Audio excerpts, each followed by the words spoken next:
Vice President Biden, let me start with you. We're in a reality right now that might have seemed unimaginable a week ago. Schools have been canceled for more than 25 million students. Grocery store shelves have been cleared out.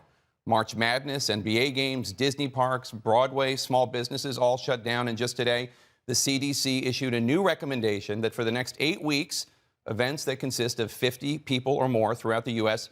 be canceled or postponed. What do you say to the American people who are confronting this new reality?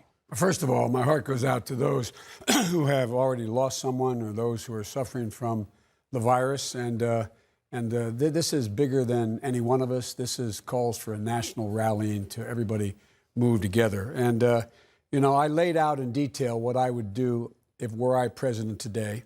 You can go to joebiden.com, and I laid it out in significant detail. But there are three pieces of this. First of all, I have to take care of those who, in fact, are exposed or likely to be exposed to the virus. And that means we have to do testing. We have to get the testing kits up and ready. I would have the World Health Organization. I'd take advantage of the test kits they have available to us. Even though the president says 1 million or more are coming, let's just get all the tests we can done as quickly as we can. Secondly, I would make sure that every state in the union had at least 10 places where they had drive-through testing arrangements. I would also, at this point, deal with the need to begin to plan for the need for additional hospital beds. We have that capacity in the Department of Defense as well as with the FEMA, and they can set up 100-bed, 500-bed hospitals in tents quickly. We have to lay all that out, but we have to deal with the economic fallout quickly. And that means making sure the people who, in fact, lose their job, don't get a paycheck, can't pay their mortgage, are able to pay it and pay them now. And do it now. Small businesses be able to borrow interest-free loans. I see my time is up here. You're going to hold us tightly, I assume.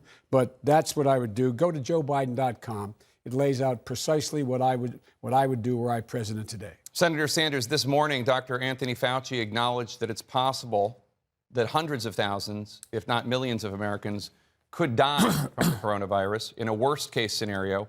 If you were president right now, what's the most important thing you would do tonight to try to save American lives? Well, first thing we have got to do, whether or not I'm president, is to shut this president up right now, because he is undermining the doctors and the scientists who are trying to help the American people. It is unacceptable for him to be blabbering with unfactual information, which is confusing the general public.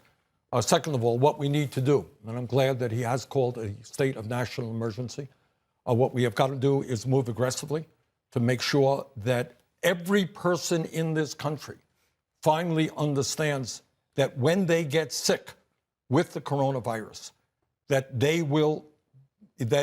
all payments will be made, that they don't have to worry about coming up with money for testing. They don't have to worry about coming up with money for treatment. This is an unprecedented moment in American history. Now, I obviously believe in Medicare for all.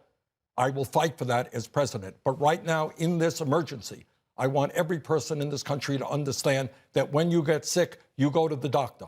When you get sick, if you have the virus, that will be paid for. Do not worry about the costs right now because we're in the middle of a national emergency. Second of all, we have to make sure that our hospitals have the ventilators that they need, have the IC units that they need. Right now, we have a lack of medical personnel, and I worry very much that if there is a peak, whether we have the capability of dealing with hundreds of thousands of people who may be in hospitals. So we need unprecedented action right now to deal with the unprecedented crisis. And bottom line, from an economic point of view, what we have got to say to the American people, if you lose your job, you will be made whole. You're not going to lose income. If Trump can or the Fed can put $1.5 trillion into the banking system, we can protect the wages of every worker in America. Thank you, Senator. Vice President